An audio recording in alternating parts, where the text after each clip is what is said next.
Welcome to the Deconstructionist Podcast. I'm your host, John Williamson, and we're back with a brand new guest this week. But before we jump into that, don't forget, if you like what we're doing here, give us a nice 5-star rating, review, and share with a friend. As an independent podcast, that's the best way for us to get in front of new listeners. Also, for all things Deconstructionist, check out our website at www.thedeconstructionists.com. There you'll find links to our social media, blog, web store, Patreon, and our entire back catalog of episodes that you can stream for free from the website. This week's guest is Dr. Mohammad Khalil. Dr. Khalil is Professor of Religious Studies, Director of the Muslim Studies Program, and Adjunct Professor in the College of Law at Michigan State University. His specialty is Islamic thought, and much of his research revolves around Muslim conceptions of and interactions with non-Muslims. He's also the author of several books, including Islam and the Fate of Others, The Salvation Question, and Jihad, Radicalism, and the New Atheism. And an all-around awesome guy. He was really fun to talk to. Fascinating backstory of how he went from dental school to becoming a religion professor. And hopefully this is just overall just a very educational episode and a way that just points at how we could all be better to one another and just in general, like dispelling a lot of the misconceptions between religions. So without further ado, I give you Dr. Mohammad Khalil. 'Cause I am hopeless. Do you believe in love? 'Cause I'm alone. Do you believe in All right, welcome to the podcast. I'm very excited to have my guest on today. Welcome, Dr. Mohammad Khalil. Thank you so much for having me. I appreciate it. Absolutely. Now, we should probably take a second to make sure that we differentiate between you and some other individuals with the same name. You work, well, I mean, I guess we can kind of tie this into your intro. Tell people a little bit about your work and what you do for a living. Sure. So my full name is Mohammad Hassan Khalil, or in Arabic, Mohammad Hassan Khalil. And I am a professor of religious studies at Michigan State University. And I also direct the Muslim Studies program at Michigan State. And I'm also an affiliated faculty in the College of Law. And I teach courses on Islam. And I work kind of close to where I was born. I was born and raised in this part of Michigan. I was born in Lansing, raised in East Lansing. My father was a professor of electrical engineering at Michigan State. My mother has had various jobs. She also has a degree from Michigan State in business. So I'm kind of back where I started. And I actually my life path was an interesting one in the sense that I actually spent some time in dental school. And because of 9/11, I ultimately left dental school and went into my current field. Wow, that's actually something I was going to comment on. Part of the reason I asked you to come on, obviously, listeners who have been around for a little while know that we've done a series in the past, years and years back, trying to bring representation on from other faith traditions, other religions, to largely kind of educate and dispel certain misnomers. And I remember I was in my undergrad, I was in college when 9/11 occurred, and I just recall there being a lot of obviously news coverage, and anytime something like that happens, the easy reaction is to demonize. Find the bad guy, find somebody to demonize. While we're just in our feelings in the moment. But some of the negative impact of that obviously is that there are a lot of innocent people who get wrongly accused of things that have nothing to do with them. And so I think that's really interesting. So what kind of drove you to make that career change? What were you seeing, I guess, that made you change? Well, 9/11 was such a challenging moment because, I was born and raised here. I'm American, but I also have family in Egypt, and I was born and raised Muslim, still am Muslim. And so, you felt like you were being pulled in a lot of different directions. And, you, on the one hand, you have your my fellow Americans that I grew up with, my friends that I grew up with, and they're looking at people who look like me in a very negative way. And then I'm also, I remember before 9/11, I'd be, really embarrassed if there was some negative news story about Muslims, because I knew people were going to be talking about it. And 9/11 was the ultimate bad thing to happen in an American context, on American soils, at that point. And so it was really challenging trying to navigate through that. And ultimately, I was always interested in religious studies. I was always interested in the big questions of life, you could say. But my impression was that's not a real field to go into. That's not a real career path because it's so hard to find a job.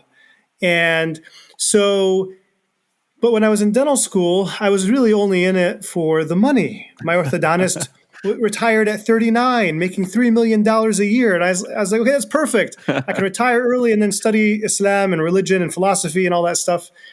But ultimately, I just couldn't take it anymore. I would skip my dental school classes and attend lectures on philosophy, a lecture on the life of Jesus, a lecture on Islamic thought. And I just could not sit there and look at teeth all day, with all due respect to dentists. So yeah, and my undergraduate degree was actually in Arabic and Islamic studies. So, I just took the courses to fulfill the prerequisites for dental school. So it was very natural actually for me to go into religious studies after that. I was at a point where when I finally got a job as a professor, I was surprised. You're going to pay me to do this? I mean, this is what I love to do. This is great.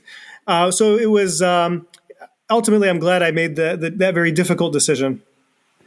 So, obviously, like there was some motivation behind, switching career fields. And I would assume part of that motivation was, to educate people because of the way that you were sort of interacting with society and the way in which they were kind of like, looking at you like, I don't know about this guy, and all this, all this weird backlash that happened and we've seen this again, by the way, we saw this after the pandemic with Asian Americans kind of taking the brunt of that frustration over the fact that, this virus, they think came from China.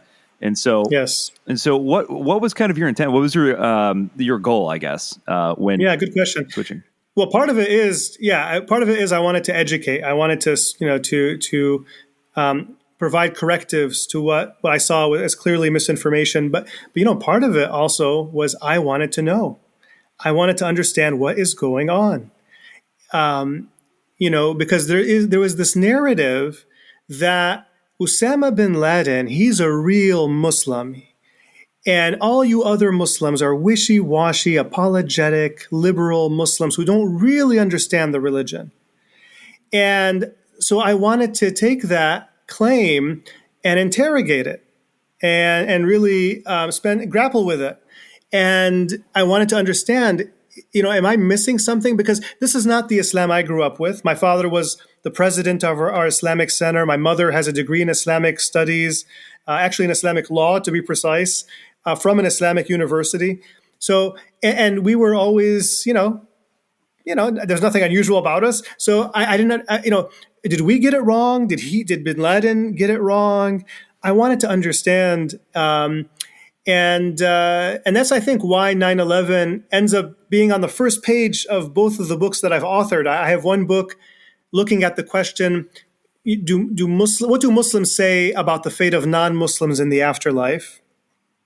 And the other issue is the issue of jihad and extremism, and looking at how some, in this case, new atheist writers talk about Islam and jihad. And so 9/11 is right there on the first page in both books. Just as I just was reflecting on this recently, I noticed that. And I just made a documentary on 9/11. I'm finishing a documentary with two other filmmakers, looking at a U.S. Muslim named Salman Hamdani, who went out of his way to try to save people's lives on 9/11. And initially there was suspicion that maybe he was a terrorist himself because he was missing. But then they found his body next to like a first aid kit. So it's something that has really shaped my life. And so I want to be very careful how I word this. It was obviously, it's a day that remains to this moment very devastating. but it's also a motivator. It motivated me to understand what's going on. If there's misinformation, I want to correct that misinformation. And actually, what was interesting is in doing research, I was able to see clear examples of someone like Osama bin Laden twisting the tradition. And so I was able to confirm my suspicions, but they were suspicions. I had to be very careful, right? Because you don't want to have your suspicions guide your research. You want to be as objective as is humanly possible, recognizing that it's ultimately impossible. But I was able to identify moments where he twists the narrative, and that I think was actually it was eye-opening, and it was kind of what I had always been wanting to look into and understand. So go into that a little bit. What were some of the things that you, as you did the research, started to uncover about just the way in which he was twisting it, as you say?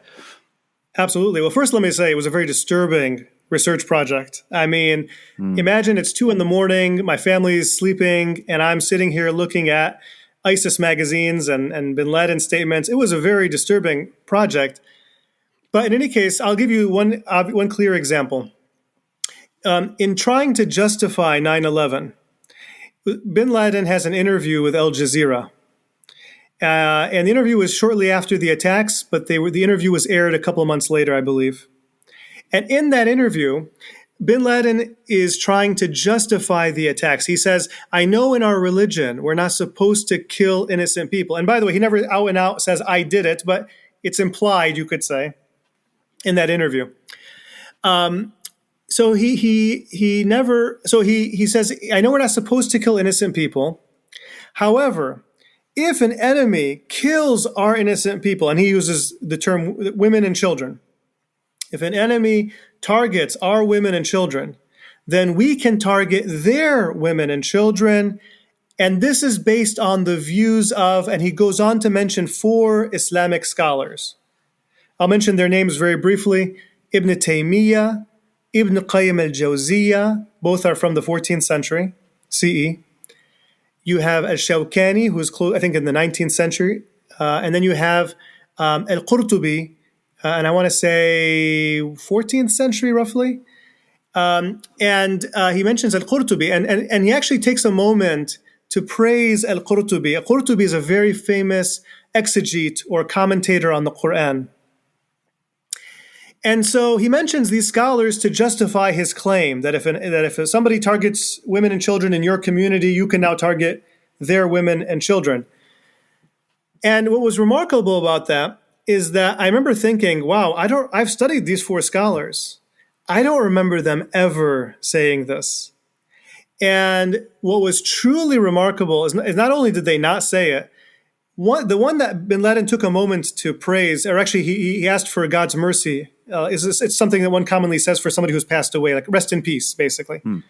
The person he took a moment to highlight, al-Qurtubi, explicitly says the exact opposite in his commentary on Surah 5 or chapter 5 of the Quran, verse 8. Al-Qurtubi explicitly says, and he even uses the same terminology, if somebody targets our women and children, we are not allowed to target their women and children, even if it caused us great harm. And when I saw this, I couldn't believe it, because usually you don't find something this clear-cut, this obvious. Usually you find something that you could dispute, and no, this was clearly the exact opposite of what bin Laden was claiming. So that's I think the best example I can come up with, actually. That's pretty good. Wow. Okay. So, there's certainly clear parallels in terms of examples that I could find within Christianity where someone twists, a scholar's interpretation of Christian scripture as well to use it for some nefarious means. So, I mean, we see this. We're certainly guilty of that too. If you want to see more companies make things in America, consider buying more things from companies who are already doing that very thing. Companies like American Giant. These guys have been making T-shirts, sweatshirts, flannels, and blue jeans in America for the last 14 years, with cotton grown right here in the USA. That means good jobs for lots of hardworking Americans in factory towns all over the country. Check out their stuff in stores everywhere or pick up something awesome at American-Giant.com. So one of the things I mentioned at the top is obviously, we are sort of cousins in terms of, from a religious standpoint, because we are one of the three Abrahamic traditions, obviously Judaism, Christianity, and Islam. So talk a little bit about the history of Islam and sort of where we sort of branched off at some point. Yeah, absolutely. Absolutely. So, as we know in the Bible, Abraham has two very famous sons, Ishmael and Isaac, and presumably other children as well. But these are the two famous ones. And Ishmael, according to the Bible, is going to be a father of a great nation and so on, but is not sort of celebrated like Isaac. Isaac, of course, has Jacob, and Jacob, of course, has Joseph. And then you go down the line, you get Moses, and then, of course, down the line you get Jesus. Moses and Aaron, and then down the line you get Jesus. And but on the Ishmael side, the Muslim belief is that one of his descendants is Muhammad. And for all of these prophets, Muslims typically say, peace be upon that person. So peace be upon, in this case, Muhammad, peace be upon him. Jesus, peace be upon him. So Muslims believe that all of these individuals that I just mentioned are prophets of God, including Jesus, actually. Jesus is a very special prophet. And the mother of Jesus, Mary, or Maryam in Arabic, is actually mentioned more frequently or a greater number of times than in the entire New Testament. And in fact, there's even a whole chapter called Maryam, or Mary, which is chapter 19 or Surah 19 of the Quran. And the Quran even talks about how Mary or Maryam was basically is the best among the women, basically, among all women, and is a role model for all those who are conscious of God, whatever their gender. And so, but with Mary in particular, she's so special. And it's probably not a coincidence that Maryam, which is Mary in Arabic, is such a popular name. Actually, my first daughter is Maryam. She's in high school now. And so that's my first daughter, and it's such a beautiful name, and the story is so beautiful, Mary and Jesus. And actually, I even know some families where, like, I know a family where the first kid is a daughter, her name is Maryam. The second kid is a boy, and they named him Isa, which is Jesus in the Quranic Arabic. That's remarkable. Yeah. So, and Jesus is also a very special prophet, a very special individual. And actually, the Quran even, depicts him doing all kinds of amazing miracles and uses certain terminology that it does not use with other prophets. And Jesus is actually, peace be upon him, is so special that the prevailing Muslim belief, not that all Muslims believe this, but the vast majority of Muslims believe that Jesus is the one figure who will return before the end of time, believe it or not. And will even confront a kind of antichrist figure who is called the Dajjal in Arabic. So not Muhammad. Muhammad is very special, seal of the prophets, mercy to the worlds. But Jesus is the prophet who will return before the end of time. And so, according to the vast majority of Muslims, I have to clarify this point because this point is never explicitly stated in the Quran, but it's in the statements attributed to Muhammad. It's explicit there. So that's, I think, one very special connection. And there's even a reference, if I'm not mistaken, to the Last Supper. There's a surah 5 called Al-Ma'idah, which is like a reference to presumably a reference to that meal. So a lot of similarities. Now, of course, also we have to be honest, major differences as well. One major difference is that Muslims do not believe Jesus is divine or the Son of God. So that's, of course, an obvious major difference. Another major difference is that, well, first of all, let me throw in a similarity first. Most Muslims, like most, but not all Christians, I understand, believe in a virgin birth. And even among Muslims, I'm not going to say 100% believe in a virgin birth, but certainly the vast majority do, based on how they read the Quran. So that's another similarity, at least among looking at the majority of Christians. And I realize some Christians don't believe that. Now, going back to another major difference, the issue, I think, of the crucifixion stands out. And this is a very, very complicated issue. And I say that because of all the verses in the Quran, the one that I find to be the most challenging to interpret is the verse about the crucifixion, that passage. So it says that it's referring to some of the members of the Jewish community who are saying that they killed Jesus. And the Quran is responding to them, and it says they did not kill Jesus, nor did they crucify him, but it was made to appear like that to them. And then it goes on to make some other statements that I won't get into, but also require a lot of investigation and contemplation. But in any case, this statement is interesting. Now, is that denying the crucifixion, or is it simply saying that they did not crucify him, this particular Jewish community? That is the subject of some interesting debate and discussion. There are actually some Muslims, for example, some Ismaili Shi'i Muslims, who believe he was actually crucified. And that and then there even are some Sunnis who will speak of like Jesus physically being, the body is on the cross, but they didn't get his spirit. Because there's another verse in the Quran that talks about the martyrs. Don't say that they're dead, they're alive, you just don't perceive it. And so based on that logic, Jesus is alive. He's not dead. Even if physically they got the body. That's, again, one interpretation.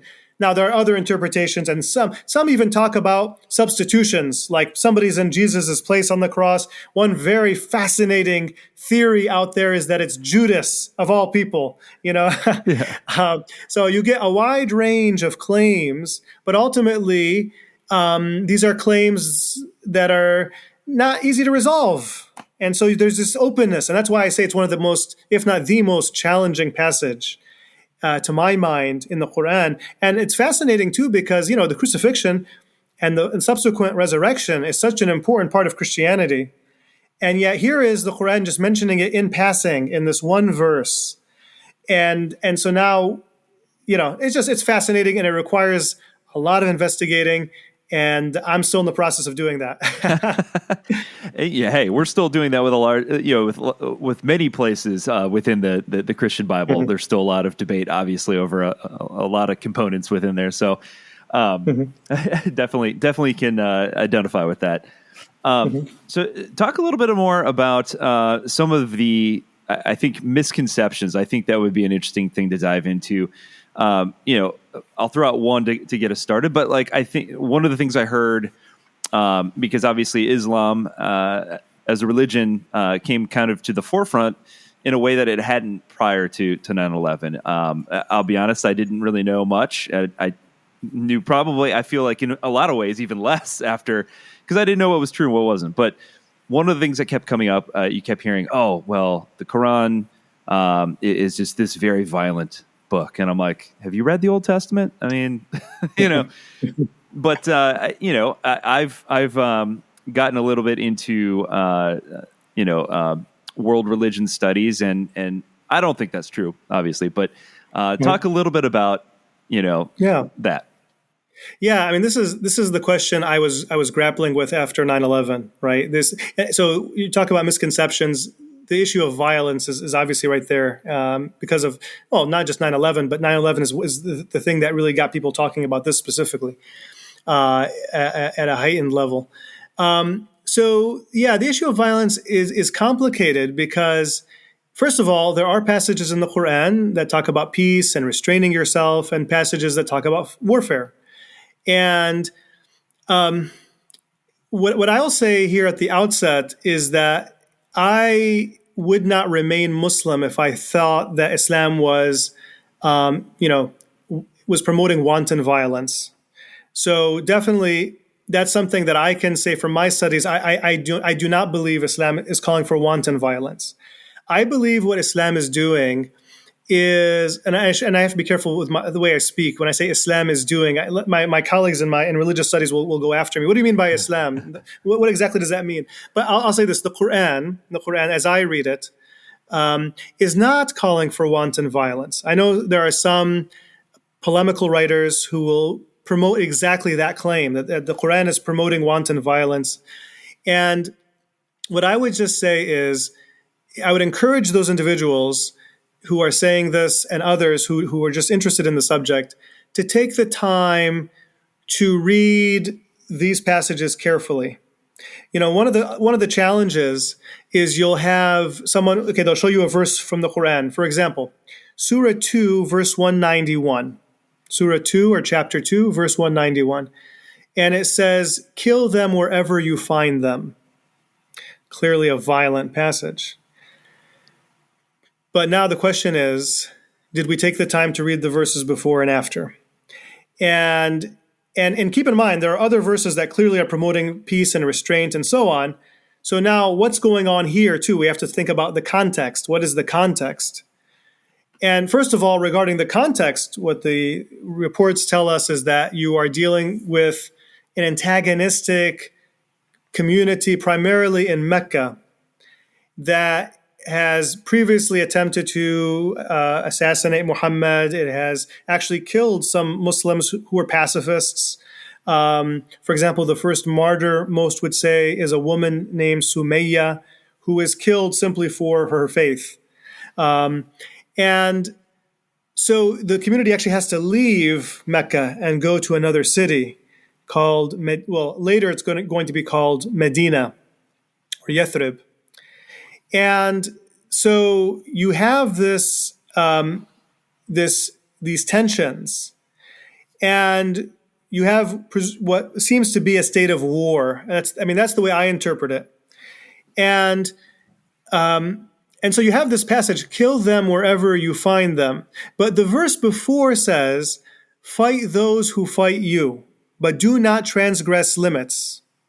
So, and actually, if you look at the Arabic root, so the word is, you are fighting those who are already in a state of warfare with you. They're already fighting you. Whereas before, when they were in Mecca, Muslims were not allowed to fight. They had to be pacifists. But now that they're in Medina, and now that they are responsible for a community, the Quran says, how can you not, in another passage, how can you not defend basically these men, women, and children who are looking to you for protection? So the Quran is not calling for absolute pacifism, although it was calling for pacifism when Muslims were just individuals in Mecca. So as an individual, yes, I restrain, I hold back. But now that I am responsible for a community, and I'm dealing with people who are already antagonistic, okay, now we have this violent passage, but even this violent passage is preceded by, "Fight those who fight you, but do not transgress limits." And what are the limits? This is now where you get into all kinds of statements like, do not kill women, do not kill children. Actually, this statement, "do not kill women and children," is considered one of the 500 most reliable statements attributed to the Prophet that we have. And then the Prophet Muhammad. And then we have other statements like, "Do not kill the farmer or the monk or the person who's there on the battlefield just doing, just like a servant who's just doing, paid labor." And so you have all these qualifications basically, and then you have other passages that say, even late in Muhammad's life, that, for example, there's a passage, Surah 8, verses 60 to 61. There's a passage about fighting, but then it goes on to say, "But if they incline toward peace, you incline toward peace." In other words, the default is peace. You want there to be peace, but if they are already in a state of an antagonism, then you at that point you are now responsible for a community. So now it's okay to defend yourselves. Now, having said that, I should also point out that the tensions with the Meccan polytheists of Mecca, the polytheists of Mecca specifically, reached a point where conquest was basically what ended the conflict, and it was a kind of a fairly nonviolent conquest, actually, relatively nonviolent conquest of Mecca. Beyond this, now we're going to see a lot of debate as to how should Muslim communities function after this period, after the death of the Prophet. Should Muslims conquer lands and spread? Certainly, we saw a lot of that after Muhammad dies. But keep in mind, there are Muslims who disagree with this, who think this should not have happened this way. And even those who talk about spreading and conquering, even these Muslims, they're living in a pre-United Nations world where the assumed state of relations between nations is one of war, unless you have a truce or a treaty.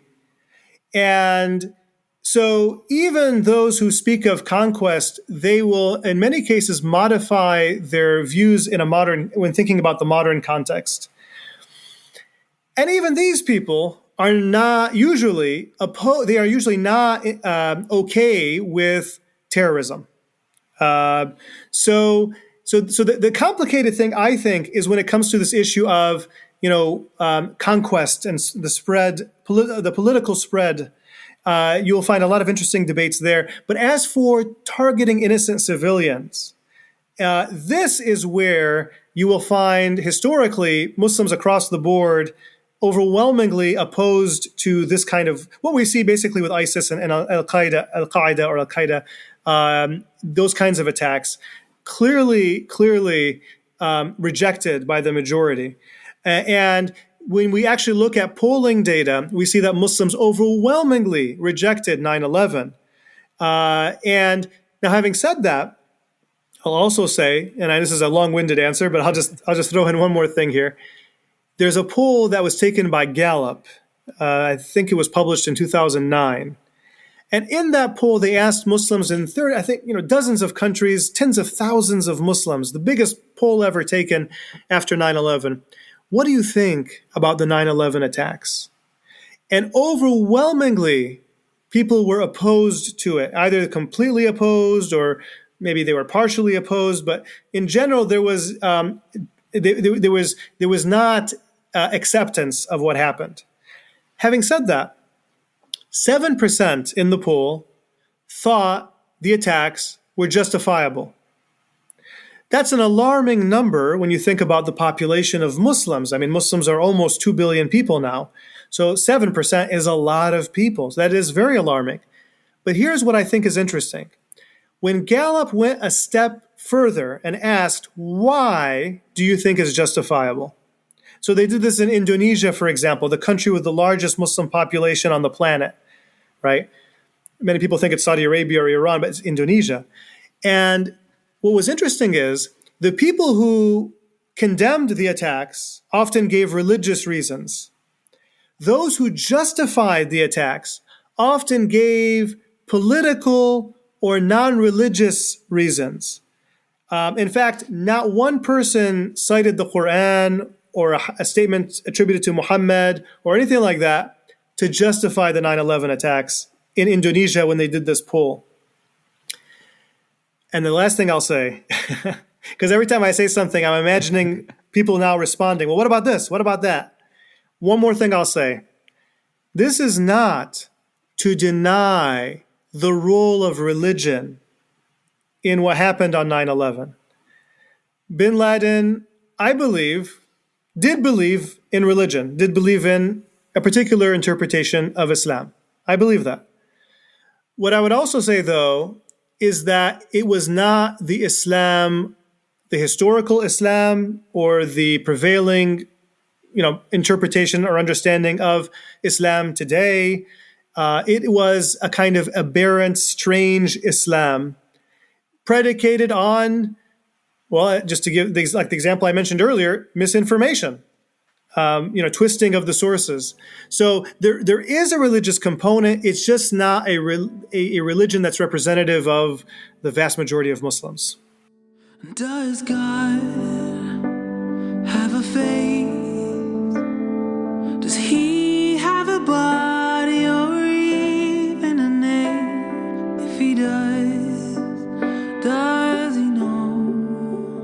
that I'm alive.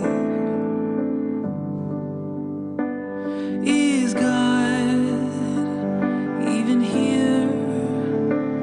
Does she care that I doubt? Does she care that I fear? Something tells me God will survive.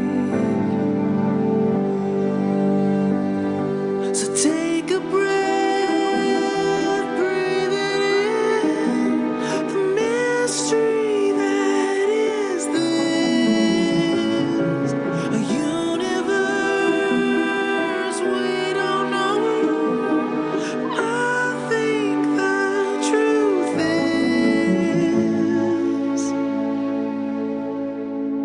if God has a face, his face must look like yours.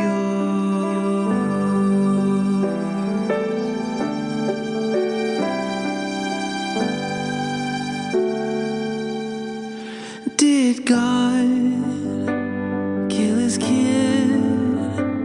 Did he have to have blood before he would forgive? Maybe we made a God that looks like us. Does God know my name? Is the ache in my soul just confined to my brain? Even so, does that mean it's not real? So take a breath, breathe it in, the mystery that is this, a universe we don't know, but I think the truth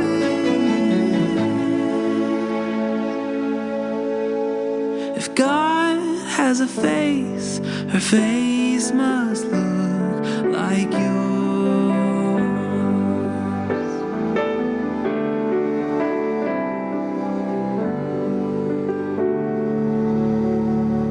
A face like a Tina, an Ahmed or Mildred, a Russ and his husband, Gus and their children.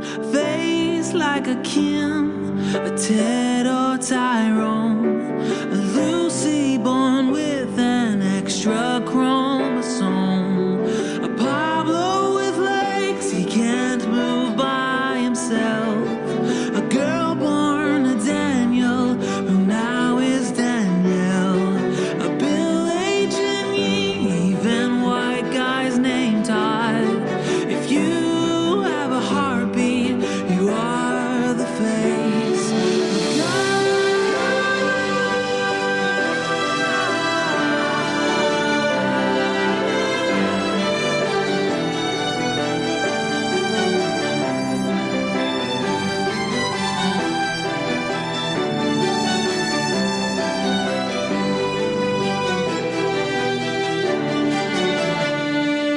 So take a breath, breathe it in, the mystery that is this, a universe we don't know, but I think the truth